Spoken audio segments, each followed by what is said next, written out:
explicit in your book that I'm not vegan yet. I'm exploring veganism. Yeah. So how far has that exploration gone and what changes have you actually made at home?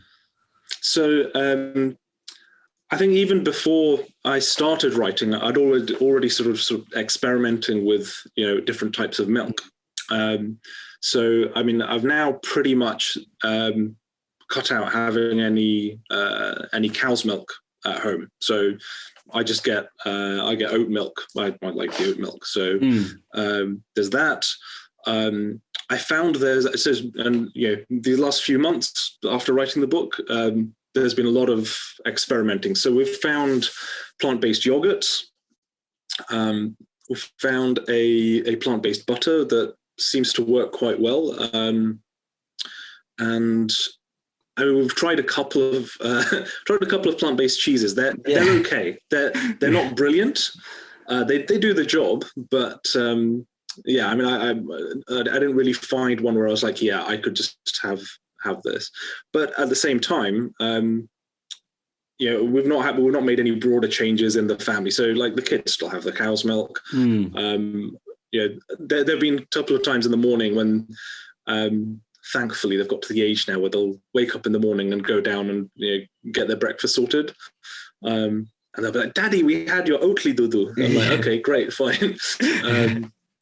But yeah, I mean, essentially what we're really doing is, or at least what I'm doing is like really cutting back. So yeah, I'm not going, if you like, 100% vegan.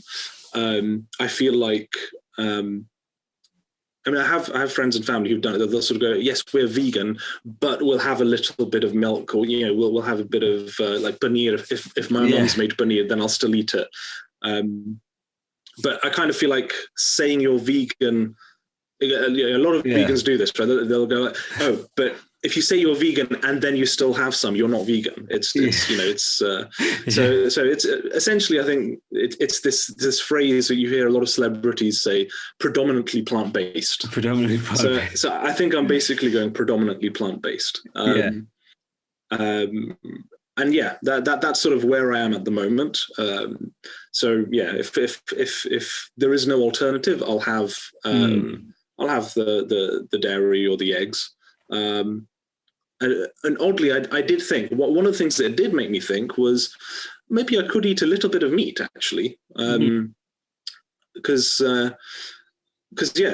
ultimately, if we are going to say we're going to keep animal, if we say, well, we're going to have dairy, maybe it should be done in a more ethical way. So I've been trying to find other sources of milk and cheese and stuff where, although it's dairy, it's done without harming the animals. So I've been looking for sources of that. But ultimately, those animals will eventually die. Now, if they've died of natural causes, perhaps you could eat them.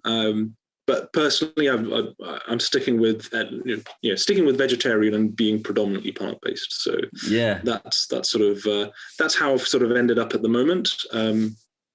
As I said, it remains to be seen if I go quotes fully vegan. But I think that's really interesting what you said, because the tone of your book was what I really enjoyed. Like, it wasn't serious. It just felt like an exploration. Here are my thoughts. Here's my findings. I'm trying to make this as light as possible. And make up your own choice, And I think that's quite a different way of how the world works right now, where you have people being so, we had this conversation before, people being so like bipartisan, like it's this or it's that. And I think yours was no, actually, it's not this or that. Let me explore. Let me put all my thoughts down. And as you said about the meat thing, like people be like, oh my God, eat meat, no way. How can you even think about eating meat? But actually, you're like, you know what? From my exploration, how is this any different? And that's what really came across. And it really opened my mind to so many ideas. And like I told you before, like I've had milk my whole life, right? But I've never had eggs. And then you put this wonderful... let's actually talk about that. You have these really cool thought experiments or mathematical back of the envelope, as you said.